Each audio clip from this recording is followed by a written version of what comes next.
الرحيم والضحى والليل إذا سجى ما ودعك ربك وما قلى وللآخرة خير لك من الأولى ولسوف يعطيك ربك فترضى ألم يجدك يتيما فآوى ووجدك ضالا فهدى ووجدك عائلا فأغنى فأما اليتيم فلا تقهر وأما السائل فلا تنهر وأما بنعمة ربك فحدث.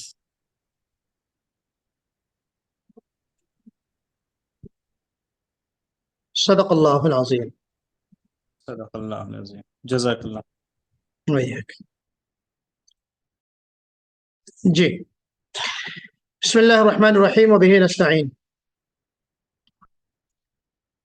رب اشرح لي صدري ويسر لي امري واحلل عقدة من لساني يفقهوا قولي. اللهم لا سهل الا ما جعلته سهلا ولا صعب الا ما جعلته صعبا. رب يسر ولا تعسر وتمم بالخير. آپ کے سامنے آج جو سبق پیش کیا جائے گا اس سبق کا نام ہے تجوید کی بنیادی باتیں. تجوید کی بنیادی باتیں، بیسک آف تجوید. ٹھیک ہے، اور اس میں جو چیزیں بتائی جائیں گی آپ کو وہ میں آپ کے سامنے ایک سرسری طور پہ رکھ دوں. اور یہ ہے کہ قرآن کے تعلق سے کچھ چیزیں ہم آپ کو بتائیں گے، بنیادی اور ضروری چیزیں، اور اباؤٹ تجوید، about the recitation of Quran, اور اسٹائل آف ریسائٹیشن جو ہے وہ بھی آپ کو بتایا جائے گا. قرآن مجید کی تلاوت کے اسلوب کتنے ہیں اور ان کے کیا احکامات ہیں. اور پھر 4 ways to begin a recitation, methods of comparison between two surahs. ایک تو یہ ہے کہ وہ 4 طریقے جن سے تلاوت کی شروعات ہوتی ہے، اور پھر وہ 4 طریقے جو 2 سورتوں کے درمیان بسم اللہ جو پڑھا جاتا ہے اس کا بھی ایک طریقہ ہے. تو وہ بھی انشاءاللہ آپ کے سامنے بات رکھی جائے گی. قرآن کے بارے میں، تجوید کے بارے میں، تلاوت قرآن کے بارے میں، تلاوت قرآن کے اسلوب کے بارے میں، تلاوت کی شروعات کے جو 4 طریقے ہیں اس پر گفتگو ہوگی، اور 2 سورتوں کے درمیان بسم اللہ پڑھنے کا جو طریقہ ہے وہ انشاءاللہ آپ کے سامنے وہ چیزیں آئیں گی اور وہ باتیں رکھی جائیں گی. سب سے پہلے ہم یہ دیکھیں کہ قرآن کیا چیز ہے. قرآن کیا چیز ہے، یعنی قرآن کی تعریف کیا ہے. ہوا کلام اللہ تعالی المنزل علی نبیہ محمد صلی اللہ علیہ وسلم المعجز بلفظہ و معنیہ، یعنی ایسا اللہ تبارک و تعالیٰ کا کلام جو منزل نبی کریم صلی اللہ علیہ وسلم پر نازل کیا گیا ہے، اور اس کے لفظی اور معنوی جو اس میں چیزیں ہیں انسان اس طرح کا کلام پیش کرنے سے قاصر ہے. المتعبد بتلاوتہ، اور جس کی تلاوت جو ہے عبادت کہا گیا ہے، جس کو عبادت ہے، ثواب ملتا ہے، باعث اجر ہے. المنقول الینا بالتواتر، اور تواتر سے ہم تک یہ کلام پاک قرآن پاک پہنچا ہے. المکتوب فی المصاحف، اور مصاحف میں جو مکتوب شکل میں خطی اعتبار سے ہمارے درمیان موجود ہے. من اول سورۃ الفاتحہ الی آخر سورۃ الناس. ٹھیک ہے، تو یہ آپ کے سامنے قرآن کی ایک جامع جو تعریف ہے گویا کی یہ آپ کے سامنے میں نے رکھی. جو عرب علماء یا تجوید کے لوگ یا قرآن کے تعلق سے لوگ تعریف بیان کرتے ہیں. سب سے پہلی چیز تو ہمیں جاننا ہے کہ خدائے برتر کا نازل کردہ کلام ہے. یہ کسی انسان کا کلام نہیں ہے، حتیٰ کہ خود نبی کریم صلی اللہ علیہ وسلم کی جو شان ہے، جو مقام ہے، وہ اپنی جگہ ہے. تمام نبیوں کے سردار، تمام نبیوں کے سے افضل، اور اللہ کے بعد سب سے بڑا مقام، سب کچھ ہے اپنی جگہ پر ہے. لیکن قرآن کے خالق خود وہ بھی نہیں ہیں. جیسے بعض لوگوں نے اس وقت جس وقت عرب یعنی تاریکی میں تھا اور قرآن پاک کے نزول کی شروعات ہوئی تھی، تو بعض لوگوں نے جہاں بہت سارے اعتراضات کیے وہیں پہ یہ بھی کہا کہ محمد کہیں سے کلام گڑھ کے لے آتا ہے، یہ محمد کا کلام ہے، نعوذ باللہ من ذالک. تو یہاں پہ ہمیں یہ ایمان اپنے جاننا ہوگا، اور اپنا یہ ہمارا ایمان بھی ہے اور اپنا مضبوط ایمان کرنا ہوگا کہ یہ جو کلام ہے، قرآن پاک ہے، اس میں تمام چیزیں جو بھی موجود ہیں وہ کیا ہے؟ خدا کی طرف سے نازل کردہ ہے، کسی انسان کی، کسی پیغمبر کی، فرشتے کی، یعنی اللہ کے علاوہ کسی مخلوق کی بھی یہ تخلیق نہیں ہے، کسی کا کلام نہیں ہے۔ تو ایک تو بات ہمیں یہ جاننا چاہیے۔ اور دوسری چیز یہ ہے کہ یہ جو قرآن پاک لے کر نازل ہوئے، جن کے ذریعے سے نازل کیا گیا، وہ کون ہے؟ حضرت جبرائیل علیہ السلام۔ حضرت جبرائیل علیہ السلام کے واسطے سے یہ قرآن پاک نازل ہوا، ٹھیک ہے نا؟ اور تیسری چیز کیا ہے؟ یہ تواتر سے منقول ہے، تواتر سے منقول ہے۔ کیا مطلب ہے؟ یعنی اس میں کٹ آف نہیں ہوا، اللہ کے رسول صلی اللہ علیہ وسلم کے زمانے سے لے کر آج تک یہ کنسٹنٹلی، اور اس میں بغیر کسی کٹ آف کے، ہے نا، کبھی یہ نہیں کہ کسی زمانے میں یہ قرآن جو ہے وہ غائب رہا، کسی زمانے میں بہت دنوں تک یہ قرآن لوگوں کے یا مسلمانوں کے یا انسانوں کی نظروں سے اوجھل رہا۔ ایسا نہیں ہے، کبھی اوجھل نہیں رہا۔ ہر زمانے میں حفاظ موجود تھے، قرآن پاک کو پڑھنے والے موجود تھے، مصاحف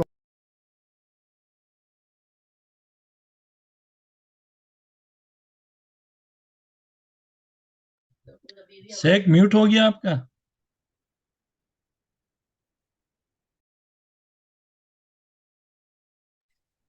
اچھا، جی، تو میں عرض کر رہا تھا کہ تواتر سے منقول ہے، اس کا مطلب کیا ہے؟ یہ ہے کہ ہر زمانے میں قرآن پاک کو جو ہے وہ سنا گیا، پڑھا گیا، اور ہر زمانے میں موجود رہا، کبھی اس میں جو ہے انقطاع نہیں ہوا، کبھی اس میں جو ہے کٹ آف نہیں ہوا۔ چوتھی جو چیز ہمیں جاننا ہے وہ یہ ہے کہ جس کی تلاوت عبادت ہے، جس کی تلاوت کیا ہے؟ عبادت ہے۔ کیا مطلب ہے جس کی تلاوت عبادت ہے؟ حدیث کو پڑھنا عبادت نہیں ہے؟ حدیث کو پڑھنا عبادت نہیں ہے بھائی؟ کوئی بتائیں۔ حدیث کو ہے پڑھنا، ہاں جی جی بتائیے۔ ہے، کیونکہ حدیث بھی جو ہے اللہ کی، مطلب حضور صلی اللہ علیہ وسلم کی ہر چیز جو بتائی ہوئی ہے وہ اللہ کی ہی طرف سے ہے، ایک عمل بے کے شک، فارمیٹ میں ہے، اور ایک جو ہے اللہ کی ڈائریکٹ وحیات ہے۔ ویری گڈ، ماشاء اللہ۔ لیکن یہاں پہ حدیث کو پڑھنا بھی عبادت ہے، ثواب ہے، اور قرآن کی تلاوت بھی عبادت ہے نا؟ تو اب دونوں میں ہمیں فرق ملحوظ رکھنا ہے۔ دونوں میں فرق یہ ہے کہ حدیث کی صرف تلاوت کرنا باعث اجر نہیں ہے، حدیث کو پڑھنا، سمجھنا، اس پر عمل کرنا، اللہ کے رسول کے اقوال کو پڑھنا اور اس پر عمل کرنا، سنت کو زندہ کرنے کی غرض سے۔ صرف آپ تلاوت کریں گے حدیث کی تو وہ اجر نہیں ہے جس طرح قرآن کی آیتوں کو پڑھنے کا اجر ہے۔ یعنی بغیر سمجھے بھی اگر آپ اللہ کی آیتوں کو، اللہ کے قرآن کو پڑھ رہے ہیں تو وہ باعث اجر و ثواب ہے، اور اس کو بھی عبادت کہا گیا۔ مقصد صرف کہنے کا یہ ہے۔ پانچویں جو چیز ہے جو ہمیں جاننا ہے وہ یہ ہے کہ قرآن پاک معجزہ ہے۔ معجزہ کس کو کہتے ہیں؟ یعنی ایسا معاملہ، ایسا امر یا ایسے امور جس پر اللہ کے سوا کوئی دوسرا قادر نہ ہو، جو کام صرف ہمارے اللہ کر سکے، اللہ کے علاوہ کوئی دوسرا نہ کر سکے۔ معجزہ عربی جو لوگ جانتے ہیں، عربی اردو میں بھی ہم لوگ کہتے ہیں کہ انسان کسی کام کو کرنے سے عاجز ہو۔ اردو میں بولتے ہیں نا ہم لوگ، یار میں یہ کام کرنے سے عاجز ہوں، میرے بس کی بات نہیں ہے۔ تو کسی کے بس کی بات نہیں ہے، کیا چیز بس کی بات نہیں ہے؟ کہ قرآن جیسی ایک سورے یا ایک آیت بنا کر لے آئے۔ تو یہ گویا کہ ہمیں جو قرآن کے تعلق سے 5 باتیں، ان میں سے ایک یہ بھی بات ہے کہ قرآن پاک جو ہے معجزہ ہے۔ معجزہ اللہ تبارک و تعالیٰ نے اپنے پیغمبروں کو حق کی صداقت کو ظاہر کرنے کے لیے مختلف طریقوں سے، مختلف انبیاء کرام کے ساتھ معجزے آئے، اور وہ اس کا اظہار کیا، اور اس سے لوگوں نے جو ہے سمجھا کہ یہ حق ہے، یہ اللہ کے نبی ہے، اور یہ جس چیز کی دعوت دے رہے ہیں یہ حق ہے۔ تو مثال کے طور پر آپ دیکھیے کہ کیا ہے کچھ معجزات کا میں ذکر کروں۔ جیسے صالح علیہ السلام کی جو اونٹنی تھی وہ کہاں سے نکلی؟ ایک چٹان سے نکلی، ایک خاص معجزے کے طور پہ۔ حضرت موسیٰ علیہ السلام اور آپ کی قوم کے لیے سمندر میں جو ہے وہ راستے بن گئے، ٹھیک ہے، اچانک دیوار کھڑی ہو گئی اور 12 راستے جو ہے وہ بن گئے۔ اور اسی طریقے سے آگ جس کا کام ہمیشہ جلانا ہوتا ہے، لیکن حضرت ابراہیم علیہ السلام کے لیے وہ آگ کیا ہو گئی؟ بردن و سلامن، ٹھنڈی بھی ہو گئی اور سلامتی بھی ہو گئی۔ تو یہ جو آگ ہے گویا کہ اللہ نے اپنے معجزے کے ذریعے سے، اپنی خاص حکمت کے ذریعے سے اس آگ کو ٹھنڈا کر دیا، حضرت ابراہیم علیہ السلام کو نہیں جلایا۔ اور وہ ایک مٹی کا پرندہ، حضرت ابراہیم علیہ السلام کی فرمائش پر مٹی کا پرندہ، اس میں اللہ تبارک و تعالیٰ نے اس میں ایسی جان ڈالی کہ وہ جو اڑنے لگا، پھر اس کے ٹکڑے ٹکڑے کر دیے تو پھر وہ جمع بھی ہو گئے۔ تو یہ جو ساری چیزیں ہیں، موسیٰ علیہ السلام کا عصائے کلیمی ہے نا، تو یہ بہت سارے چیزیں ہیں جس کو ہم یہ کہتے ہیں کہ یہ معجزہ ہے، اور یہ خاص اللہ تبارک و تعالی اپنے رسولوں کو، پیغمبروں کو دیتا ہے، اپنے رسولوں کو اور پیغمبروں کو نوازتا ہے، عطا کرتا ہے، تاکہ لوگ سمجھ جائیں کہ یہ عام شخص نہیں ہے بلکہ اللہ کا رسول ہے، اللہ کا پیغمبر ہے، اور اس کی بات کو مانا جائے گویا کہ ٹھیک ہے۔ اب سوال یہ پیدا ہوتا ہے کہ قرآن پاک کو معجزہ کیوں کہا گیا؟ دیکھیں، میں ایک طرف توجہ آپ کے لے جاتا ہوں۔ دیکھیے، حضرت موسیٰ علیہ السلام کو جس وقت یہ معجزہ دیا گیا کہ آپ کا جو عصا تھا وہ اژدہے میں اور بڑے سے سانپ میں جو ہے وہ تبدیل ہو گیا، اچانک 12 راستے سمندر میں بن گئے، یہ وہ زمانہ تھا کہ جب کہ جادوگری ہے نا بہت عام تھی، اس کا چرچا تھا۔ تو ہر زمانے، جس زمانے میں نبی نازل ہوتا ہے اور اس زمانے میں رائج جو چیز ہوتی ہے، بہت زیادہ جس کا چرچا ہوتا ہے اور جو بہت زیادہ اہمیت جس کو دی جاتی ہے، اسی کی توڑ کے لیے اور اسی طرح کا ایک معجزہ اور ان تمام چیزوں کو توڑنے کے لیے معجزہ اللہ کے رسول، اللہ تبارک و تعالیٰ اپنے رسولوں کو دے کر بھیجتا ہے۔ تو آپ دیکھیے کہ جادو کی کاٹ کے لیے اسی انداز کا معجزہ اللہ تبارک و تعالیٰ نے حضرت موسیٰ کو دیا۔ حضرت عیسیٰ علیہ السلام کے زمانے میں جو چیز معروف تھی اور جس کا زیادہ چلن تھا وہ طب تھا، ہے نا، طب ہے یعنی علاج اور حکمت جس کو ہم کہتے ہیں۔ تو حضرت عیسیٰ علیہ السلام کو معجزہ کیا دیا گیا؟ کوڑی کے ہاتھ پھیر دیا تو اس کو شفا ہو گئی، اور بینائی آپ ہاتھ رکھ دی، آنکھ اندھا ہے تو اس کو بینائی نصیب ہو جاتی تھی۔ تو یہ حضرت عیسیٰ علیہ السلام کو گویا کہ اللہ کے حکم سے یہ عطا ہوا تھا، اور یہ گویا کہ معجزہ تھا۔ اب قرآن پاک جس زمانے میں نازل ہوا تھا عزیز بھائیوں اور بہنوں، وہ کون سا زمانہ تھا؟ وہ ایک ایسا زمانہ تھا کہ جس میں بلاغت، فصاحت، شعر و شاعری اور قادر الکلامی یہ بہت عروج پر تھی۔ یعنی انسان ایسے ایسے کلام کہتے تھے، ایسے ایسے اشعار کہتے تھے کہ ان اشعار کے تقدس یا ان کی یعنی اتنے اہم اور اچھے اشعار ہوتے تھے بلاغت کے اعتبار سے کہ ان کو کعبے کی دیواروں پہ یا کعبے کے دروازوں پہ لٹکایا جاتا تھا، ان کی شاعری کو لٹکایا جاتا تھا۔ اور اس وقت ایسے شعراء موجود تھے کہ لوگ ان کی صلاحیتوں کی وجہ سے ان کو لوگ سجدہ کرتے تھے، جو دوسرے چھوٹے شعراء ہوتے تھے سجدہ کرتے تھے۔ تو یہ جو بلاغت ہے، یہ جو لٹریسی اتنی عام ہو گئی تھی، تو اللہ تبارک و تعالیٰ نے نبی کریم صلی اللہ علیہ وسلم کو ایسا کلام دے کر بھیجا اور یہ کہا کہ ٹھیک ہے، تمہارے درمیان ہیں بلیغ اللسان لوگ ہیں، اچھے اچھے ادیب ہیں، شعراء ہیں، اور لوگ ان کو سجدہ کرتے ہیں، تو لے آؤ اس طرح کا کوئی کلام۔ اور اللہ تعالیٰ کیا فرماتا ہے کہ قُلْ لَئِنِ اجْتَمَعَتِ الْإِنسُ وَالْجِنُّ عَلَىٰ أَن يَأْتُوا بِمِثْلِ هَٰذَا الْقُرْآنِ، کہ آپ اے نبی صلی اللہ علیہ وسلم آپ ان سے کہہ دیجئے لوگوں سے کہ تمام کے تمام لوگ مل کر بھی اس قرآن جیسی کوئی چیز لانے کی کوشش کرتے ہیں تو کریں، ان کو کرنا چاہیے، اور وہ سب ایک دوسرے کی مدد کریں، اور ایسا نہ ہو کہ اکیلا چھوڑ دے، بلکہ پورا معاشرہ اور اس وقت کے جو لوگ ہیں، ادیب ہیں، سب ان کا تعاون کریں، اور ان سے پھر کہا جائے کہ آپ جو ہے قرآن کی ایک آیت، قُلْ فَأْتُوا بِسُورَةٍ، ایک جگہ فرمایا قُلْ فَأْتُوا بِعَشْرِ سُوَرٍ مِثْلِهِ، ایک جگہ فرمایا قُلْ فَأْتُوا بِسُورَةٍ۔ تو چنانچہ تاریخ میں ہمیں ملتا ہے کہ ایک شخص ایسا گزرا، بہت بڑا ادیب، بہت نامور شخص، جس نے اس چیلنج کو قبول کیا کس نے قبول کیا؟ کوئی بتا سکتا ہے کون شخص تھا وہ؟ مختصراً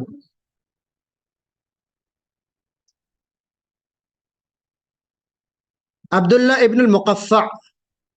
ابن المقفع ایک ایسا شخص تھا جس نے اس چیلنج کو قبول کیا، اور اس آیت کی روشنی میں جو میں نے ابھی پڑھا، پوری سوسائٹی نے اس کی مدد کی، اس کو ایک کمرہ مہیا فرمایا گیا، اس کو سکون کی جگہ دی گئی، کاغذ قلم کھانے پینے کی زندگی کی تمام چیزیں مہیا کی گئی اس کو، اور کہا گیا کہ بھائی اس چیلنج کو قبول کرتے ہوئے تمہیں اس جیسا کلام بنانا ہے، لکھنا ہے. آپ کو پتا ہے تاریخ میں یہ بات لکھی کہ 40 دن تک اس نے کوشش کی، اور 40 دن کے بعد جب لوگ اس کے پاس آئے کہ بھائی ذرا دکھائیے قرآن جیسا کلام آپ جو ہے وہ پیش کر سکے یا لکھ سکے، تو دیکھا خالی کاغذ کے ڈھیر اس کے کمرے میں. پوچھا گیا کیوں بھائی؟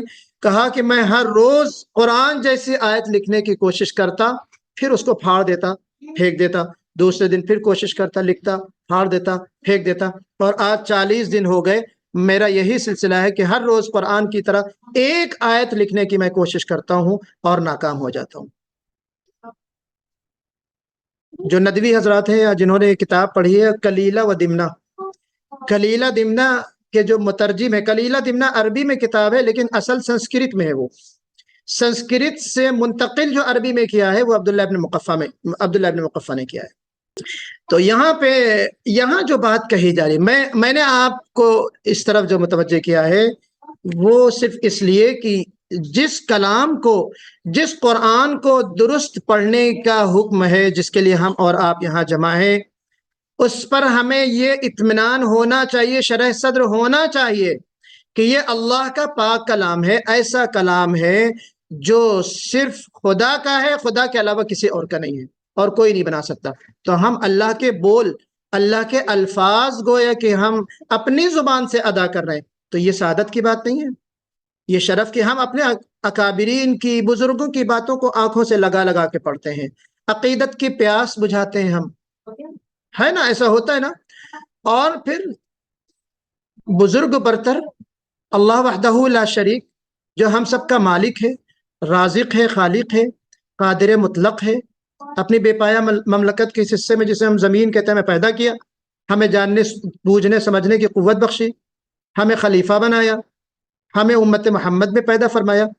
تو اس ذات کا، اس رب کا کلام ہم پڑھ رہے ہیں، تو یہ ہمیں اپنے ذہن کو اور اس رب کے کلام کو درست پڑھنے کی ہم کوشش کر رہے ہیں. تو ہمیں اس پر اللہ کا شکر ادا کرنا چاہیے اور اپنے شعور کو زندہ رکھنا چاہیے، اپنے کانشیس کو زندہ رکھنا چاہیے اور شکر ادا کرنا چاہیے کہ یا اللہ ہم کو تو نے توفیق دی کہ ہم آپ کے پاک کلام کو درست پڑھنے کی کوشش میں جمائیں. 3 مہینے تک جو ہم اپنا وقت لگائیں گے، تو اللہ رب العزت سے دعا بھی کیجئے، شکر بھی ادا کیجئے کہ اللہ تبارک و تعالیٰ نے آپ کو یہ موقع میسر فرمایا، اور دعا کیجئے کہ اللہ تعالیٰ ہم کو اس کورس سے بھرپور فائدہ اٹھانے کی توفیق نصیب فرمائے اور یہ چیز آپ کے لیے آسان ہو جائے. اور اگلی ہم سلائیڈ دیکھتے ہیں، تجوید کا وجوب، یعنی تجوید کو سیکھنا واجب ہے. یہ ہم کیسے جانیں گے؟ دیکھیں ابھی ہم نے آپ کے سامنے قرآن کی تعریف کی. قرآن کی تعریف میں کیا کہا؟ ہوا کلام اللہ تعالی المنزل علی نبیہ محمد صلی اللہ علیہ وسلم، کہ یہ اللہ تبارک و تعالی کی طرف سے نازل کردہ ہے محمد صلی اللہ علیہ وسلم کے قلب اطہر پر. اگر آپ دیکھ پا رہے ہوں تو میں نے اس کو انڈر لائن کیا ہے، بلفظہ و بمعنی. کیا مطلب ہے اس کا؟ یعنی لفظی طور سے بھی معنوی طور سے بھی یہ اللہ کا کلام ہے. یعنی اللہ کے رسول صلی اللہ علیہ وسلم کو اس کا متن یعنی ٹیکسٹ بھی پہنچایا گیا اور اس کے معانی بھی بتائے گئے. میری بات سمجھیے گا، میں آپ کو کس طرف مولڈ کرنا چاہتا ہوں اور کہاں لے کے جانا چاہتا ہوں وہ آپ سمجھیے ذرا سا.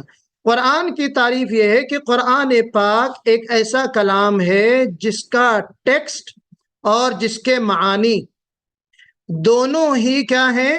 من جانب اللہ ہیں. ٹھیک ہے نا؟ اچھا، جب ہم یہ کہتے ہیں کہ قرآن پاک کیا ہے؟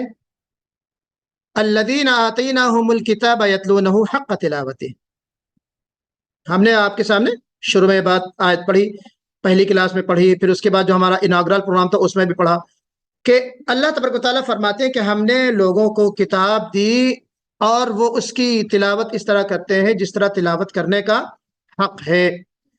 تو جب ہم حق تلاوت ادا کرتے ہیں، جب ہم تلاوت کی بات کرتے ہیں تو تلاوت لفظی بھی ہوتی ہے اور تلاوت معنوی بھی ہوتی ہے۔ یعنی حق ادا کرنا ہمیں اگر معنی کے طور سے ہے تو ہم تفسیر قرآن پڑھتے ہیں، یعنی اگر معانی کو سمجھیں گے، قرآن کے مفہوم کو سمجھیں گے تو ہم کیا پڑھتے ہیں؟ تفسیر قرآن کو پڑھتے ہیں۔ جب ہم الفاظ قرآن کو پڑھتے ہیں، قرآنی ٹیکسٹ کو، یا جس کو ہم کہتے ہیں تلاوت کرتے ہیں قرآن کی، تو ہم کیا پڑھتے ہیں؟ تجوید پڑھتے ہیں۔ تو جس طریقے سے تفسیر پڑھنا ضروری ہے اور واقعتاً ضروری ہے، قرآن پاک کو سمجھ کر پڑھنا، ترجمے کے ساتھ پڑھنا بے انتہا ضروری ہے، اسی طریقے سے قرآنی ٹیکسٹ کو بھی درست پڑھنا ضروری ہے۔ کیوں؟ کیونکہ جب ہم قرآن کی تعریف کہتے ہیں تو قرآن کہتے ہی اس کو ہے کہ جو نبی کریم صلی اللہ علیہ وسلم پر نازل کیا گیا لفظاً اور معنن۔ تو لفظی طور سے بھی ہمیں قرآن کو صحیح پڑھنا ہے، پڑھنے کی کوشش کرنا ہے، اور معنوی طور سے بھی۔ تو آج جو ہمارا موضوع ہے اس کلاس کا، وہ تفسیر قرآن نہیں ہے بلکہ تجوید قرآن ہے، ٹھیک ہے؟ تو اس لحاظ سے اس کا وجوب ہے کہ تجوید کو جاننا ہمارے لیے کیوں ضروری ہے۔ اور یہ حق تلاوت، جیسا کہ میں نے کہا آپ کے سامنے کہ یتبعونہ حق اتباعی، کہ تلاوت اس طرح کی جائے کہ اس کا حق ادا کیا جائے، یعنی اس کی اتباع کی جائے۔ اور اتباع کب کی جائے گی عزیزان محترم؟ جب کہ ہم تفسیر پڑھیں گے۔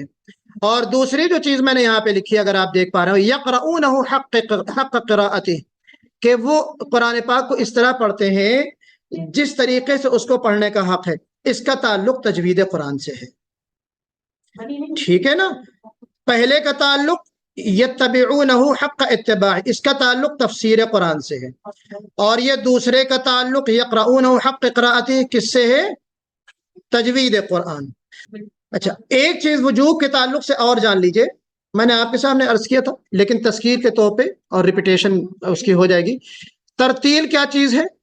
ورتل القرآن ترتیلا، اللہ کے رسول صلی اللہ علیہ وسلم کو حکم ہوا سورہ مزمل میں کہ آپ قرآن پاک کو ترتیل کے ساتھ پڑھیے، قرآن پاک کو ترتیل کے ساتھ۔ اچھا، ترتیل کیا ہے؟ حضرت علی رضی اللہ عنہ فرماتے ہیں کہ الترتیل هو تجوید الحروف ومعرفت الوقوف۔ حضرت علی رضی اللہ عنہ نے بہت جامع اس کی تعریف کی ترتیل کی۔ وہ فرماتے ہیں کہ ترتیل یہ ہے کہ حروف قرآن کو یا الفاظ قرآن کو خوبصورت بنا کر پڑھنا، اچھے انداز سے پڑھنا، اور دوسری چیز کیا ہے؟ ومعرفت الوقوف، اور وقف کے احکامات کو جاننا، ان کی معرفت۔ تو گویا کی پوری تجوید دو حصوں میں تقسیم ہو گئی۔ پہلا حصہ کیا ہے؟ تجوید الحروف، یعنی حروف کو صحیح ادا کرنا، اور دوسرا حصہ معرفت الوقوف، یعنی وقف اور ابتدا کے احکامات کو جاننا۔ کلیئر ہو گئی بات نا؟ اچھا، اگلی کیا چیز ہے؟ ترتیل کی نسبت، یعنی یہ نہیں کہ اللہ تبارک و تعالی نے صرف نبی کو حکم دیے کہ آپ قرآن کو ترتیل سے پڑھیں یا ترتیل سے امت کو سنائیں، بلکہ اللہ تبارک و تعالی نے ترتیل کی نسبت اپنے طرف کی اور فرمایا کہ وَرَتَّلْنَاهُ تَرْتِيلًا۔ دوسری جگہ فرمایا کہ وَقُرْآنًا فَرَقْنَاهُ لِتَقْرَأَهُ عَلَى النَّاسِ عَلَى مُكْثٍ، ہم نے قرآن کو تھوڑا تھوڑا کر کے اس لیے اتارا ہے کہ آپ اسے لوگوں کو مہلت کے ساتھ، آسانی کے ساتھ، تدریج کے ساتھ، اسٹیپ بائی اسٹیپ، دھیرے دھیرے ان کو ہم نبی کریم صلی اللہ علیہ وسلم کو حکم ہے کہ پڑھ کر سنائیں۔ کلیئر ہے؟ تو جس چیز کی نسبت اللہ نے اپنی طرف کی ہو، اس کو پڑھنا اور اس کو سیکھنا، اس کے لیے وقت لگانا، کیا یہ عزت کا یا اس کا یعنی مقام نہیں، شرف کا مقام نہیں ہے؟ شرف کا مقام ہے ہمارے آپ کے لیے۔ تو یہاں پہ اس چیز کو بھی ہمیں بہرحال اپنے ذہن میں رکھنا ہے۔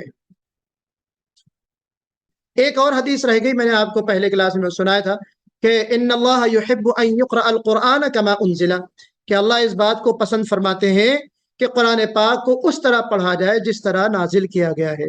اللہ نے جس طریقے سے نازل کیا ہے اسی طرح اللہ کو یہ بات پسند ہے کہ اسی طریقے سے لوگ پڑھیں، اس کے بندے پڑھیں۔ اور اللہ تعالیٰ نے کس طرح پڑھا، کس طرح نازل کیا؟ ترتیل کے ساتھ۔ اور ترتیل کیا ہے؟ تجوید الحروف و معرفت الوقوف، ٹھیک ہے؟ اب تجوید کے تعلق سے اباؤٹ دا تجوید میں نے کچھ چیزیں لکھی ہیں، ان کو بھی آپ بہرحال اپنے ذہن میں رکھیں، اور مجھے یقین ہے کہ آپ تمام لوگ جو اہم باتیں ہیں ان کو آپ نوٹ کر رہے ہوں گے یا پوائنٹ آؤٹ کر رہے ہوں گے. ٹھیک ہے، ہمیں تجوید کو لغوی معنی جاننا ہے، ڈکشنری میں اس کے میننگ کیا ہوتے ہیں، لٹرل میننگ کیا ہوتی ہے وہ جاننا ہے. لغوی معنی ہوتے ہیں اچھا کرنا، ہے نا، تجوید جید سے اچھا کرنا، عمدہ بنانا، تحسین کے معنی میں خوبصورت بنانا. ٹھیک ہے، اور بائی ٹرم اس کی میننگ کیا ہے، ٹرمنولوجیکل میننگ کیا ہے اس کی، وہ اصطلاحی جس کو ہم کہتے ہیں اس کے کیا معنی ہوں گے. قرآن مجید کو عمدہ اور خوبصورت انداز سے پڑھنا، یہ بائی ٹرم. ٹھیک ہے، قرآن کو درست انداز سے، خوبصورت انداز سے پڑھنا، اس کو ہم تجوید کہتے ہیں. مقصد کیا ہے اس کا، قرآن مجید کو، قرآنی الفاظ کو یا قرآنی حروف کو لحن سے محفوظ رکھا جائے، لحن سے. آگے انشاءاللہ ہم بتائیں گے لحن کیا چیز ہے، آج انشاءاللہ اس پر گفتگو ہوگی. اور دوسرا مقصد کیا ہے کہ قرآن مجید کی تلاوت حضرت محمد صلی اللہ علیہ وسلم کے مسنون طریقے پر ہو جائے. تجوید کا مقصد کیا ہے، نمبر 1 قرآن کو لحن سے محفوظ رکھا جائے، جس پر گفتگو میں کروں گا، آپ انشاءاللہ رکھوں گا. اور دوسرا مقصد کیا ہے کہ ہماری تلاوت نبی کریم صلی اللہ علیہ وسلم کی تلاوت کے مطابق ہو جائے، یعنی ہم بھی ترتیل سے پڑھنے والے بن جائیں. حکم کیا ہے اس کا، ہے نا، ایک لیگل آرڈر جس کو ہم کہتے ہیں، ایک شرعی حکم جس کو ہم کہتے ہیں. اس کا شرعی حکم کیا ہے یہ ہمیں بہرحال جان لینا چاہیے.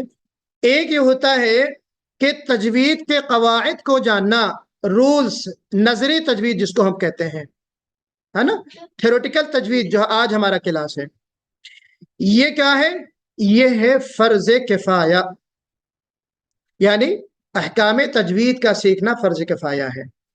اچھا، آپ کوئی بتا سکتا ہے کہ فرض کفایہ کیا چیز ہے، اور اس کے مقابلے میں ایک اور فرض بولا جاتا ہے، وہ کیا ہے، کوئی بتائیں. فرض کفایہ فرض عین دو فرض ہے نا. ہاں، فرض کفایہ اور نیچے فرض عین ہے، کیا فرق ہے دونوں میں؟ فرض کفایہ مطلب لازماً ادا کرنا جس کو بولتے ہیں، لازماً ادا کرنا، اور فرض عین لازماً ادا نہیں کرنا. فرض کفایہ یہ ہے کہ اگر ایک بستی میں فقہاء نے، علماء نے لکھا ہے کہ 48 میل کے فاصلے میں یا اس رینج میں ایک عمل کو یا اس فرض کو کوئی ایک شخص ادا کر لے تو سب کی طرف سے ادا ہو جاتا ہے. فرض کفایہ یعنی کافی ہو جانا سب کی طرف سے. ٹھیک ہے، تو اس کو ہم کہتے ہیں فرض. تو مطلب کیا ہوا یہاں پہ کہ قواعد کو جاننا اور سیکھنا کم از کم 48 میل یا ایک چھوٹی سی بستی، قریہ کہہ لیں، ہر قریے میں ایک آدمی کا جاننا ضروری ہے. تو حکم یہ ہے کہ اگر اس ایک شخص نے اس فرض کو ادا کر دیا تو سب کی طرف سے فرض ادا ہو جاتا ہے، اور اگر کسی نے ادا نہیں کیا تو سب گنہگار بھی ہوتے ہیں. بات سمجھ رہے؟ جنازے کی نماز ہے، فرض کفایہ ہے، فرض عین نہیں ہے. جی، ہر ایک کا شخصی طور سے نماز پڑھنا، اور اگر کوئی بھی نہ پڑھے تو سب گنہگار بھی ہوں گے. تو یہ ہے فرض کفایہ. اور فرض عین کیا ہے، انڈیویجلی، انفرادی طور پہ ہر فرد پر جو چیز فرض ہے یا جس کو کرنا ضروری ہے اس کو فرض عین کہتے ہیں. نماز پڑھنا ہر ایک کے لیے فرض ہے، ہر ایک کو اپنا روزہ رکھنا ضروری ہے. ٹھیک ہے نا. تو اب تجوید کے ساتھ قرآن کو پڑھنا فرض عین ہے، تجوید کے ساتھ قرآن کو پڑھنا فرض عین ہے. بات میری سمجھ میں آ رہی ہوگی آپ لوگوں کو کہ رولز جاننا، قواعد کو اور احکامات کو جاننا، تجوید کے ٹرمز کو جاننا، یہ سب کے لیے ضروری نہیں ہے، لیکن تجوید کے ساتھ قرآن کو پڑھنا، تجوید کے رول کا لحاظ کرتے ہوئے قرآن پاک کی تلاوت کرنا ہر انڈیویجول پر فرض ہے. سمجھ آ رہی نا؟ ہم قواعد جانے یا نہ جانے، ہمیں قرآن کو قواعد کے مطابق پڑھنا ضروری ہے، درست پڑھنا ضروری ہے. اب آپ کے لیے ایک بہترین اپرچونٹی ہے، آپ لوگ مختلف علاقوں سے یہاں پہ جمع ہیں، اور بہت محدود لوگوں کو اسی لیے اس کلاس میں رکھا جاتا ہے، بہت زیادہ لوگ نہیں ہوتے، اسی مقصد سے کہ ان 3 مہینے میں ہم ان اہم قواعد کو آپ کے سامنے رکھیں اور بتائیں تاکہ آپ دوسروں تک اس کو پھیلانے والے بن جائیں، اس علم کو آپ کے ذریعے سے دوسرے لوگ سیکھیں۔ تو یہاں پہ لیگل جو آرڈر ہے، جو حکم ہے شریعت میں، اس کے تعلق سے میں نے آپ کے سامنے گفتگو رکھی۔ علم تجوید کا موضوع جو ہے وہ حروف قرآن اور الفاظ قرآن ہے، یعنی اس پر جو گفتگو کی جاتی ہے، تجوید کا جو مین سبجیکٹ ٹاپک ہے وہ کیا ہے؟ ہم کس پر گفتگو کرتے ہیں؟ قرآنی الفاظ اور قرآنی حروف، قرآنی الفاظ اور قرآنی حروف پر ہم گفتگو کرتے ہیں، یہی اس کا موضوع ہے۔ اگلی جو چیز ہے وہ یہ ہے کہ اس کا فائدہ کیا ہے؟ ظاہر بات ہے اللہ کی رضا اور خوشنودی، دونوں جہاں کی کامیابی، سعادت، ہے نا؟ تو یہ اس کا فائدہ ہے، سمجھ میں آ رہی نا؟ اور ایک آخری جو چیز ہے وہ یہ ہے کہ اس علم کو اشرف العلوم، اس علم کی فضیلت کیا ہے؟ اس علم کی فضیلت کیا ہے؟ تو جناب اس علم کو اشرف اور افضل علم کہا گیا ہے۔ علماء نے لکھا ہے، اہل فن نے اپنی کتابوں میں لکھا ہے کہ یہ علم جو ہے اشرف اور افضل ہے۔ کیوں؟ کیونکہ اس علم کا تعلق کس سے ہے؟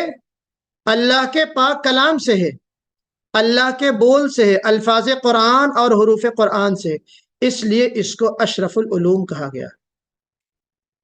جی تو یہ ہمیں جو چیزیں ہیں ان کو بھی ذہن میں بہرحال رکھنا ہے۔ ایک آخری چیز بھی اور جان لیجئے کہ اس تجوید کی جو ابتدا ہوئی، اس تجوید کی جو ابتدا ہوئی وہ دوسری ہی صدی ہجری میں اس کی بنیاد پڑ گئی تھی، اور جناب عالی اس کے جو علماء ہیں جو اس کو یعنی انوینٹ کر سکتے ہیں، کہہ سکتے ہیں انوینٹر جو تھے، جو تین مشہور ہیں، اس میں ابو الاسود الدولی ہیں، ابو عبید القاسم بن سلام ہے، الخلیل بن احمد الفراہیدی ہیں، اور عمرو بن عثمان بن قنبر ہے، محمد بن مسترین ہے، بہت سارے نام ہیں۔ تقریباً دوسری اور پھر تیسری صدی میں ان لوگوں نے تجوید کی بنیاد ڈالی، تجوید کے قواعد بنائے، اور کیونکہ قرآن پاک جب عربوں سے عجموں میں گیا، نان عرب میں گیا، تو اس میں خطرہ یہ ہوا اور پھر یہ سامنے چیزیں آئیں کہ قرآن پاک کو لوگ جو ہے عجم اسٹائل میں پڑھ رہے ہیں، ہے نا، غیر عرب اسٹائل میں۔ تو قرآن پاک جس طریقے سے نازل ہوا ہے اس طریقے سے نہیں پڑھا جا رہا، تو اس لیے جو اس وقت کے زمانے کے جو علماء تھے، جو مجود کہلائے بعد میں، یا ماہرین فن تجوید کہلائے، انہوں نے گویا کہ کچھ اصول بنائے، اور انہی اصول کو ہم کیا کہتے ہیں؟ تجوید کہتے ہیں، علم تجوید یا فن تجوید کہتے ہیں۔ فضیلت کے تعلق سے میں نے آپ کے سامنے بات رکھی، فضیلت، ٹھیک ہے؟ اس انڈر لائن جو چیز ہے اس کی طرف آپ کی توجہ۔ یقال لقارئ القرآن، قرآن کے قاری سے کہا جائے گا۔ تو آپ لوگ قطعی نروس نہ ہوئیے اگر آپ نے پہلے سنا ہوگا کہ قاری سے مراد حافظ قرآن ہے، نہیں۔ اگر آپ حافظ نہیں ہیں، لیکن اگر حافظ نہیں ہے تو آپ حفظ کرنے کی کوشش کریں۔ وہ سینہ خالی ویران کہا گیا ہے جس میں قرآن کی کچھ صورتیں محفوظ نہ ہوں۔ قرآن کا کچھ حصہ ہمیں یاد ہونا چاہیے، لیکن مکمل قاری جو ہے، یہاں جو کہا گیا وہ مکمل حافظ کی بات ہے، ایسا نہیں ہے۔ قرآن پاک کو دیکھ کر بھی پڑھنے والے جو لوگ ہیں ان کے لیے بھی یہ حکم ہوگا قیامت کے دن کہ جس طریقے سے تم نے قرآن کو ترتیل کے ساتھ پڑھا، اچھے انداز سے پڑھا، ٹھہر ٹھہر کر پڑھا، اسی طریقے سے آرام سے ٹھہر ٹھہر کر جنت کی منزلوں کو تم طے کرو، ہے نا۔ تو یقال لحافظ القرآن نہیں کہا گیا کہ حافظ قرآن سے کہا جائے گا، بلکہ لقارئ القرآن، قرآن کے قاری سے کہا جائے گا، اس میں حافظ اور غیر حافظ سب آ جاتے ہیں۔ دوسری فضیلت یہ ہے کہ الماہر بالقرآن مع السفرۃ الکرام البررہ، قرآن کا جو ماہر ہے، ماہر کا مطلب اچھے انداز سے پڑھنے والا جو ہے، وہ نیک ملائکہ کے ساتھ، نیک فرشتوں کے ساتھ اس کا حشر ہوگا قیامت کے دن، نیک لوگوں کے ساتھ، نیک ملائکہ کے ساتھ ہوگا۔ رب قارئ للقرآن والقرآن یلعنہ، یہ جو ہے یہ ایک وعید ہے جو تیسری حدیث میں نے یہاں پہ نوٹ کی ہے، یہ والی، کہ کتنے ہی قرآن کے قاری ایسے ہیں قرآن جن پر خود لعنت کرتا ہے، قرآن جن پر خود لعنت کرتا ہے۔ اچھا، ایک تو قرآن کا لعنتی کون ہوتا ہے؟ وہ شخص ہوتا ہے جو بے عمل ہوتا ہے، قرآن پڑھتا ہے مگر اس پر عمل نہیں کرتا، کبھی عمل کرنے کا ارادہ بھی نہیں، کبھی اس کے ذہن میں خیال بھی نہیں آتا، پڑھ رہا ہے سود کے تعلق سے آیتیں پڑھ رہا ہے، کبھی ذہن بھی نہیں گیا اور سودی کاروبار بھی کر رہا ہے، ماں باپ کو ولا تقل لہما اف پڑھ رہا ہے، بڑے لہرا لہرا کے ماں باپ کے ساتھ اس کی آواز بھی بلند ہو رہی، برا برتاؤ بھی ہے۔ تو یہ بے عملی کی طرف بھی اشارہ ہے کہ بہت سارے ایسے قرآن کے قاری ہیں جن پر قرآن خود لعنت کرتا ہے۔ تو ایک تو بے عمل ہو گیا، دوسرا وہ شخص ہے جو قرآن میں تحریف کرنے والا ہے، اور قرآن میں تحریف لفظی بھی ہو سکتی ہے، معنوی بھی ہو سکتی ہے۔ کیوں بھائی؟ لفظی ہو سکتی ہے نا، لفظی طور سے ہو سکتی ہے، جیسے قرآنی آیتوں کو غلط کر کے پڑھا جائے، لحن کے ساتھ پڑھا جائے۔ لحن کے تعلق سے میں انشاءاللہ آگے بات بتاؤں گا، آپ تھوڑا سا تسلی رکھیں۔ تحریف متن میں بھی ہوتی ہے، ٹیکسٹ میں بھی ہوتی ہے، اور معنی میں بھی ہوتی ہے۔ ہم لوگ عام طور پہ معنوی تحریف تو جانتے ہیں کہ فلاں مفسر نے تفسیر میں تحریف کر دی، غلط معنی بتا دیے، غلط تفسیر کر دی، یہ جو ہے اس کو ہم کہتے ہیں تحریف معنوی۔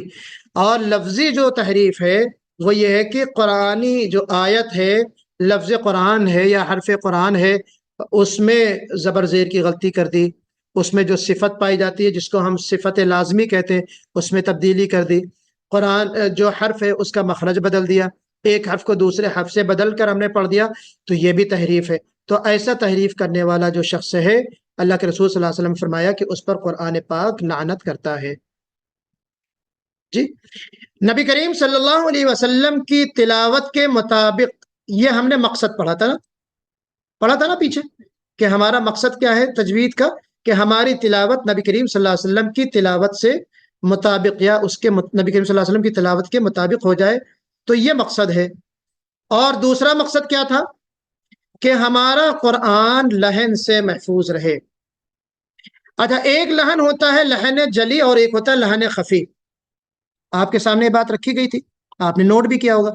لحن خفی چھپی ہوئی ہلکی معمولی غلطیاں، ایسی غلطیاں جو چھوٹی چھوٹی ہوتی ہیں جس سے معنی نہیں بدلتے، معنوی تبدیلی نہیں ہوتے، جس کو غلط اگر آپ پڑھ دیں، یعنی مثال کے طور پر غنہ کرنا ہے، آپ نے غنہ نہیں کیا۔ غنہ یعنی خاص کر کے غنہ عارضی جس کو ہم کہتے ہیں، غنہ زمانی جس کو ہم کہہ سکتے ہیں۔ ایک ہوتا ہے غنہ جو واجبی بھی ہوتا ہے، انشاءاللہ آپ آگے پڑھیں گے کہ غنہ واجب، غنہ کس کو کہتے ہیں؟ ناک میں آواز چھپا کر، ناک سے آواز نکالنا، نون کی آواز کو، میم کی آواز کو، اس کو غنہ کہتے ہیں۔ انشاءاللہ آگے بات آئے گی۔ تو آپ جہاں غنہ کرنا ہے غنہ نہیں کیا، انزلناہ کو انزلناہ پڑھ دیا، ہے نا۔ انا انزلناہ، نا کو کھینچنا ہے، آپ نے انا انزلناہ پڑھ دیا، آپ نے مد نہیں کیا۔ تو یہ سب کیا ہے؟ اس کا تعلق جو ہے حسن تلاوت سے ہے، اس میں تلاوت کی خوبصورتی میں کمی واقع ہوتی ہے، اس طرح اگر آپ کرتے ہیں، لیکن معنی میں تبدیلی واقع نہیں ہوتی، معنی نہیں بدلتے، تو اس کو ہم کہتے ہیں لحن خفی۔ لیکن ایک چیز ہوتی ہے لحن جلی، جلی واضح اور بڑی غلطی۔ واضح اور بڑی غلطیاں کب کب واقع ہوتی ہیں اور لحن جلی کب واقع ہوتا ہے، وہ آپ کے سامنے اب اسکرین پہ میں نے آپ کے سامنے اس کو شیئر کیا، اس کو آپ دیکھیں۔ لحن جلی کی صورتیں کیا ہیں؟ 5 صورتیں ہیں۔ پہلی صورت تو یہ ہے کہ مخارج کا بدل جانا، ایک مخرج سے جو حرف نکل رہا ہے وہاں سے نہ نکال کر کہاں سے نکالا جائے؟ دوسری جگہ سے نکالا جائے، تو مخارج کا بدل جانا۔ صفات کا بدلنا، ٹھیک ہے، جو اس کا جو کیریکٹرسٹک ہے، ایٹریبیوٹ ہے، وہ بدل جانا۔ اعراب کا بدل جانا، جیسے زبر زیر پیش، یہ آپ جو ہے بدل دیں۔ حروف کی حرکات میں کمی اور زیادتی کر دینا، ہے نا۔ نمبر 5، متحرک کی جگہ ساکن اور ساکن کی جگہ متحرک پڑھ دینا، ٹھیک ہے۔ چلیے نمبر 1 لیتے ہیں ہم، مخارج کی تبدیلی۔ مخارج کی تبدیلی کیسے ہوگی؟ مثال کے طور پر آپ دیکھیے، ہم پڑھتے ہیں بسم اللہ الرحمن الرحیم۔ اچھا، ہم نے ایک مثال دی تھی پہلے کلاس میں مخرج کی تبدیلی کی، قل یا ایھا الکافرون، یا قل هو اللہ احد۔ قل بڑا قاف جس کے معنی ہوتے ہیں اے نبی آپ کہہ دیجئے، اگر اس کو ہم کل پڑھ دیں گے تو کیا ہو جائے گا؟ اگر کسی کو یاد ہو تو بتائیں. کھائیے، جی کھائیے، کھانا عقل سے ہے، بالکل. تو یہاں پہ مخرج بدل گیا، قاف کی جگہ آپ نے کاف نکال دیا. رحمان میں نے کہا آپ سے، رحمان میں نے ہوتا ہے بڑا مہربان، رحم کرنے والا. اور رحمان اگر چھوٹے ہے سے کہیں گے تو بڑا برسنے والا، برسنے والا جو بادل ہوتا ہے اس کو ہم کہتے ہیں. اور اسی طریقے سے قل هو اللہ احد، احد کے معنی ہوتے ہیں ایک کے، اللہ ایک ہے. اور اگر کسی نے کہا قل هو اللہ احد، چھوٹی ہے سے کہہ دیا، تو احد کے معنی ہوتے ہیں بزدل کے، ضعیف القلب، کمزور دل والا جو ہوتا ہے اس کو. تو اب آپ غور کیجئے کہ حرف کے بدلنے سے معنی کیسے بدل جاتے ہیں، بدل جاتے ہیں نا. اور اسی طریقے سے آپ دیکھیے کہ صفت بھی بدل جاتی ہے تو معنی بدل جاتے ہیں. صفت ہر حرف کے اندر، جیسے کہ میں نے آپ کے سامنے عرض کیا تھا کہ کیریکٹرسٹک اس کی ایک صفت ہوتی ہے جس صفت کے ساتھ حرف کو ادا کیا جاتا ہے. مثال میں نے آپ کو دی تھی طلاق کی، یعنی تا کو ہمیں ادا کرنا ہے موٹے انداز سے، اور تا کو اگر آپ موٹا کر کے نہ پڑھیں، باریک کر کے پڑھیں گے تو کیا ہوگا؟ طلاق ہو جائے گا. طلب، طلب کے معنی ہوتا ہے چاہ، مانگ، اور اگر اس کو آپ طلب کہہ دیں گے تو اس کے بعد چاہ تو معنی نہیں ہوں گے طلب کے، کچھ اور محمل سے معنی ہو جائیں گے. طلب کے معنی ہو سکتا ہے کوئی جو طلب ہمارے ہاں جو خرافات سے ایک چیز ہے، پتہ کھاتے ہیں لوگ، وہ وہاں نہ پہنچ جائے طلب میں. جی. اور سیف معنی ہوتا ہے موسم گرما، گرمی کا موسم. اگر اس کو سیف سین سے کہیں گے تو کیا معنی ہوتے ہیں؟ چل بہت آسان سی چیز ہے، آپ لوگ جانتے ہیں. سیف کے معنی تلوار. تلوار. عبد الاحد فلاحی صاحب، جی سیف تلوار. اور سیف معنی موسم گرما. ٹھیک ہے. تو اس طریقے سے اب ہے کیا؟ سیف اور سیف دونوں کا مخرج ایک ہے، لیکن سیف کی جو صفت ہے وہ استعلا یعنی موٹا پڑھنا ہے، اور سیف جو سین ہے اس کی صفت، اس کی جو کیریکٹرسٹک ہے وہ کیا ہے؟ استفال ہے. آپ آگے پڑھیں گے انشاءاللہ. تو استفال آتا ہے تو اس کو ہم باریک پڑھتے ہیں. تو صفت کی تبدیلی سے معنی بدل جاتے ہیں. اصحاب، باصحاب الفیل، الم تر کیف فعل ربک باصحاب الفیل. صاد سے اصحاب کے معنی کیا ہوتا ہے؟ صلات. اصحاب کے معنی ہوتا ہے دوست یا ساتھی، ہے نا، یا والے. جیسے فیل والے، فیل یعنی اصحاب فیل، ہاتھی والے، ہے نا. تو اصحاب کے معنی ہوتا ہے ساتھی کے، اصل میں صاحب کی جمع ہے. لیکن اگر آپ اس کو سین سے کہہ دیں عبدالاحد بھائی تو کیا معنی ہو جائیں گے؟ اصحاب کے. ایک تو صحب وہ ہوتا ہے جس کے معنی بادل ہوتا ہے، اصحاب سفید بالوں والے کو کہتے ہیں. قالا کو اگر کسی بھائی نے ہمارے خالہ کہہ دیا، قالا کو خالہ، تو کیا معنی؟ جیسے مثالی طور پر کہے وقالا، اور اس نے کہا. اور اگر کسی نے کہہ دیا خالہ، بعض کچھ علاقے ہیں جہاں پہ قاف کو خاف خا بولتے ہیں، یہ ہر علاقے کے اپنا ایک ٹون ہوتا ہے. تو جیسے کسی نے کہا کہ ایک صاحب جو ہے وہ قبر میں گر پڑے، تو انہوں نے کہا کہ صاحب دیکھیے مجھے کیا پتا کہ یہاں خبریں ہی خبریں ہیں، ہمیں کیا پتا کہ یہاں پہ خبریں ہی خبریں. قبرستان میں جا رہے تھے تو ان کو پتہ نہیں چلا کہ یہاں پہ قبریں ہیں. تو جب وہ قبر کے اندر گر گئے تو بعد میں کہنے بھائی مجھے پتہ ہی نہیں تھا کہ یہاں خبریں ہی خبریں ہیں. تو خبریں یعنی قبریں. تو بعض ریجنل ہیں علاقے ہیں جہاں پہ کچھ الگ ٹونز ہوتے ہیں، ان کی زبان کی ایک خاص ساخت ہوتی ہے، بناوٹ ہوتی ہے، جس کو نکالنا، صحیح الفاظ نکالنا، حروف کو ادا کرنا مشکل ہوتا ہے. تو قالا کو اگر خالہ کہہ دیا تو خالہ جان، تو ایک ہمارے اردو میں ہم لوگ کہتے ہیں خالہ جان. ایک خالہ ہوتا ہے کہ جس کے معنی ہوتے ہیں خیال کرنا، سوچنا، خیال کرنا، تو اس کے معنی ہو جائیں گے. قلب معنی دل، اور قلب معنی کتا. تو قلب اور قلب دونوں کا مخرج ایک ہے. میں کہنا یہ چاہ رہا ہوں کہ قاف اور کاف دونوں کا مخرج ایک ہے، ایگزٹ پوائنٹ ایک ہے. فرق کیا ہے؟ فرق یہ ہے جس کی طرف میں آپ کی توجہ مبذول کرا رہا ہوں، یعنی صفت کی تبدیلی ہے یہاں پہ. اچھا، تیسری چیز کیا ہے؟ اعراب کا بدل جانا. اعراب یعنی زبر زیر پیش کا بدل جانا. زبر زیر پیش کے بدل جانا، مثال اس کی آپ جیسے ایک میں نے دی صراط الذین انعمت علیہم دی تھی، آپ کو یاد ہوگا. دوسری ایک مثال ہم نے دی تھی کیا؟ اللہ اکبر.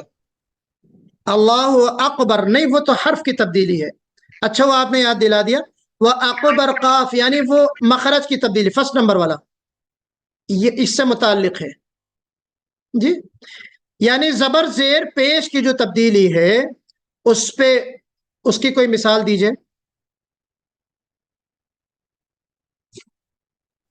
اب دیکھیں مثال کے طور پر ہم پڑھتے ہیں انما یخشی اللہ من عبادہ العلماء، کہ بے شک اللہ کے جو نیک بندے ہیں، علماء ہیں، علم والے ہیں، وہ اللہ سے ڈرتے ہیں. یخشی اللہ، اب اگر آپ نے کہہ دیا انما یخشی اللہ تو کیا مطلب ہو گیا؟ انما یخشی اللہ من عبادہ العلماء، کہ اللہ تبارک و تعالی علم والوں سے ڈرتے ہیں. خالی پیش زبر کی جگہ اللہ کو اللہ پڑھ دیا آپ نے، تو دیکھیے کیا معنی بدل گئے کہ وہاں علم والے ڈرتے ہیں، اور ہو کہہ دیا تو یہاں پہ اللہ کو آپ نے بتا دیا کہ اللہ ڈرتا ہے علم والوں سے. بات سمجھ آ رہی؟ لقد صدق اللہ رسولہ، اب یہاں پہ آپ نے رسولہ الرؤیا بالحق، وہ آئے تھے نا کہ لقد صدق اللہ رسولہ الرؤیا بالحق ہے، اور یہاں پہ اگر آپ نے رسولہ پڑھ دیا تو یہاں فاعل جو ہے رسول ہو جائے گا. اسی طریقے سے بہت ساری مثالیں ہو سکتی ہیں. تو اعراب کی تبدیلی سے بھی معنی بدل جاتے ہیں. چوتھی چیز کیا ہے؟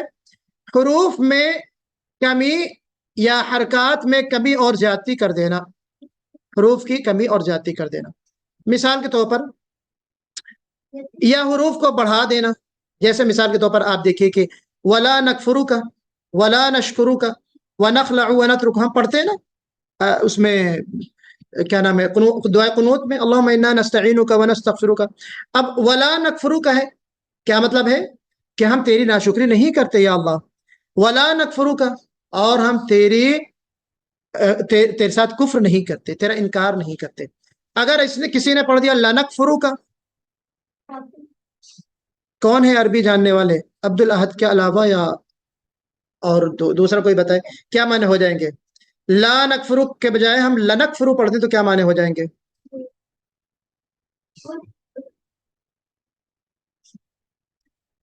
جی تیری ہی ناشکری کرتے ہیں یا اللہ، ہم تیری ہی ناشکری کرتے ہیں.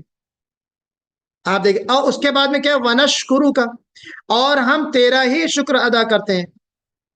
اور وہاں پہ جیسے نشکرو کا پڑھ رہے ہیں ویسے ہی ہم نکفرو کا لنکفرو پڑھ رہے ہیں. تو یہاں پہ معنی اس طریقے سے بھی بدل جاتے ہیں. جیسے ایک جگہ قرآن پاک میں خلقنا، وما خلقنا ایک ہے، اور ایک ہے خلقنا. تو خلقنا ہم نے پڑھا تو یہ کہا کہ اللہ تبارک و تعالیٰ کہتے ہیں کہ ہم نے پیدا کیا، اور خلقنا پڑھ دیا یعنی قاف کو سکون نہ دے کر قاف کے اوپر فتح زبر لگا دیا، تو کیا مطلب ہوئے؟ کیا مطلب ہوئے جی؟ کہ اس نے پیدا کیا، اس نے پیدا کیا ہم کو. یہاں پہ بدل گیا. اور اسی طریقے سے حرف کی یعنی حرف کم کر دیا، الف کم کر دیا. خلقنا ہے جیسے اسی کو آپ خلقنا کر دیجئے، خلقنا بغیر الف کے، تو اس کے مطلب یہ ہو گیا کہ ان عورتوں نے پیدا کیا. خلقنا ہمیں اللہ نے پیدا کیا، اور خلقنا ہم کو عورتوں نے پیدا کیا. آپ دیکھیے کہ یہ جو غلطیاں ہیں، جو بنیاد ہوتی ہیں لہن جلی کی، ان کو ہمیں بہرحال اپنے ذہن میں رکھنا ہے، اور اس طرح کی غلطیوں سے بچنے کی ہمیں اللہ سے توفیق بھی مانگنا ہے، مدد بھی مانگنا ہے، اور اس کے لیے ہمیں کوشش بھی کرنا ہے. کلیئر ہو گئی؟ اس سلائیڈ سے متعلق کوئی آپ کے ذہن میں سوال ہو ابھی تک کی گفتگو کے تعلق سے؟ چونکہ وقت بھی ہو رہا ہے ہمارا اور 1 گھنٹہ تقریباً ہوا چاہتا ہے. یہ ہمارا کلاس کل ختم ہوگا. ابھی تک کی گفتگو کے حوالے سے آپ کے ذہن میں کچھ سوال ہو تو آپ ضرور کر سکتے ہیں. جی